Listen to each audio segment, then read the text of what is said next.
जय हिंद दोस्तों।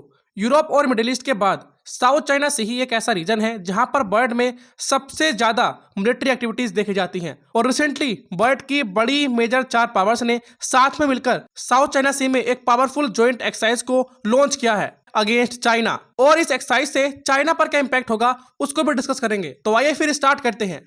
जैसा कि अभी मैंने आपको बताया, बर्ड की 4 मेजर पावर्स ने साथ में मिलकर एक एक्सरसाइज को कंडक्ट किया है साउथ चाइना सी में, जिसमें यूएसए, कनाडा, ऑस्ट्रेलिया और फिलीपींस ने पार्टिसिपेट किया है। इस एक्सरसाइज को होल्ड किया है फिलीपींस ने, क्योंकि फिलीपींस साउथ चाइना सी में लोकेटेड है और आए दिन चाइना और फिलीपींस के बीच में क्लैशेस होते रहते हैं। तो फिलीपींस को साउथ चाइना सी में स्ट्रॉन्ग रहने के लिए ऐसी ही एक्सरसाइज की जरूरत है एंड दैट्स व्हाई ये एक्सरसाइज साउथ चाइना सी में की गई।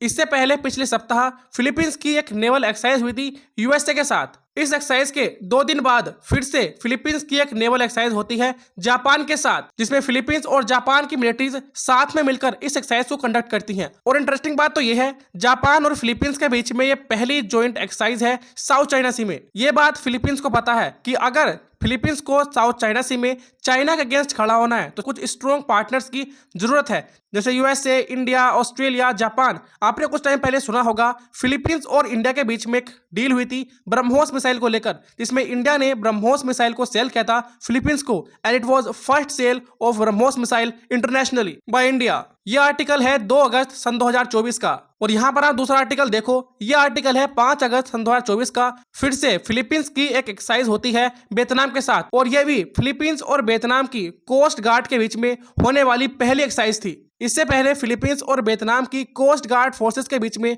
कोई एक्सरसाइज नहीं हुई थी। ये बात तो आप सब जानते हैं कि फिलीपींस साउथ चाइना सी में लाई करता है। फिलीपींस की तरह ही वियतनाम भी एक ऐसा कंट्री है जो साउथ चाइना सी में लाई करता है और अगर फिलीपींस के अच्छे रिलेशन होंगे वियतनाम के साथ तो देयर आर हायर चांसेस कि फिलीपींस इजीली चाइना को पुश बैक कर सकता है अगर कोई कॉन्फ्लिक्ट फिलीपींस और चाइना के बीच में होता है इन फ्यूचर। ये बात फिलीपींस ऑलरेडी जानता है कि चाइना अपनी एक्सपेंशनिस्ट पॉलिसी को कभी बंद नहीं करेगा और वह कंटिन्यूअसली साउथ चाइना सी में अपने क्लेम को और ज्यादा स्ट्रॉन्ग करेगा। इसलिए फिलीपींस को जरूरत है स्ट्रॉन्ग पार्टनर्स की जो उसके इमरजेंसी टाइम में मदद करें अगेंस्ट चाइना। तो इसी के लिए फिलीपींस और यूएसए के बीच में 1951 में एक म्यूचुअल डिफेंस ट्रीटी साइन हुई थी, जिसके बाद यूएसए फिलीपींस और चाइना के बीच में डायरेक्टली एंट्री ले चुका था और इसकी मदद से यूएसए और फिलीपींस मिलिट्री फोर्सेस के बीच में म्यूचुअल ट्रीटमेंट होता है। चाहे मिलिट्री डील्स की बात हो या डिप्लॉयमेंट की, दोनों कंट्रीज के बीच में म्यूचुअल ट्रीटी है। और पिछले महीने जुलाई 2024 में जापान और फिलीपींस के बीच भी कुछ ऐसी ही म्यूचुअल डिफेंस ट्रीटी साइन हुई थी, जो जापान और फिलीपींस की मिलिट्री फोर्सेस को रेसिप्रोकल ट्रीटमेंट प्रोवाइड करेगा इन ईच अदर्स कंट्री। और अगर कोई इमरजेंसी की सिचुएशन आती है, जब चाइना फिलीपींस पर अटैक कर दे और चाइना और फिलीपींस के बीच में एक युद्ध शुरू हो जाए, तो उस टाइम पर जापान अपने मिलिट्री वेपन्स को, अपने इक्विपमेंट्स को फिलीपींस में डिप्लॉय करा सकता है, जिसकी वजह से फिलीपींस का जो पलड़ा है वो और भारी हो जाता है।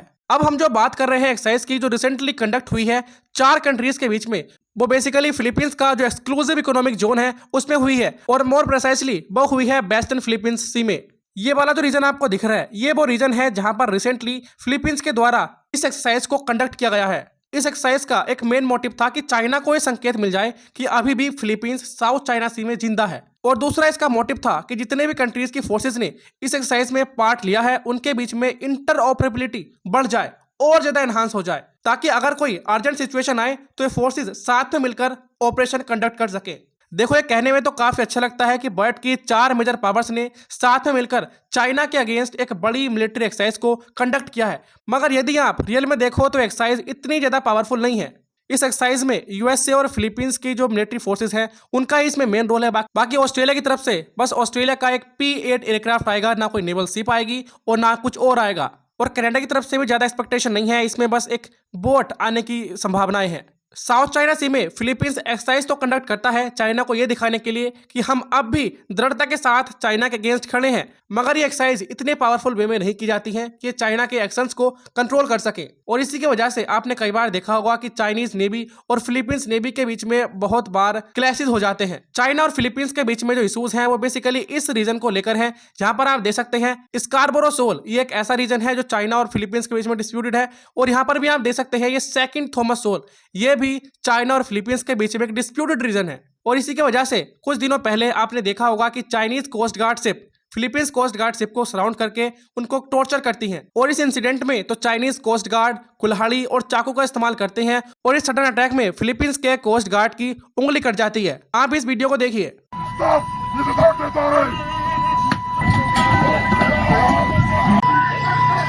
Tropa natin yun. Yung daliri ni Sarge.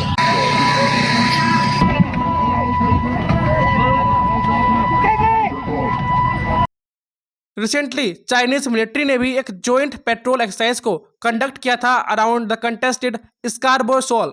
इस पिक्चर में आपको जो येलो कलर से मार्क्ड रीजन दिख रहा है ये है स्कारबोरो शोल और वेडनेसडे को चाइनीज मिलिट्री इस रीजन के आसपास एक पेट्रोलिंग एक्सरसाइज कंडक्ट करती है। अब इस बात को मैं बार बार क्या कहूं कि चाइना इस रीजन में अपना दबदबा बनाना चाहता है और इसीलिए चाइना की जो मिलिट्री है वो आए दिन इस रीजन में एक्सरसाइज कंडक्ट करती रहती है। वो अपनी जो थिएटर ट्रूप्स होती हैं उनको बार बार टेस्ट करती है कि हाँ दे आर रेडी। अगर कोई ऐसी सिचुएशन आती है जिसमें रैपिडली मूव करना पड़े तो क्या उनकी फोर्सेस तैयार हैं, क्या वो जॉइंट स्ट्राइक्स को कंडक्ट कर सकती हैं। इन सभी चीजों के लिए चाइना अपनी जो जॉइंट पेट्रोलिंग एक्सरसाइज है वो इस रीजन में कंटिन्यूसली कंडक्ट करता रहता है और बेसिकली जो चाइना का साउथ थिएटर कमांड है वो तो इस रीजन में एक्सरसाइज करते ही रहते हैं। बेसिकली थिएटर कमांड्स हम उन कमांड्स को कहते हैं जिसमें मिलिट्री की तीनों ब्रांचेस आर्मी, नेवी और एयरफोर्स साथ में मिलकर कोई एक्सरसाइज करती हैं या किसी एक रीजन में अपना बेस जमाती हैं, उसको हम थिएटर कमांड कहते हैं। फिलीपींस हर पॉसिबल तरीके से प्रयास कर रहा है कि वो चाइना को साउथ चाइना सी में बैलेंस कर सके और इसी की वजह से वो आए दिन कभी यूएसए के साथ, कभी ऑस्ट्रेलिया के साथ, कभी जापान के साथ एक्सरसाइज कंडक्ट करते रहते हैं। That's all about this video. जय हिंद।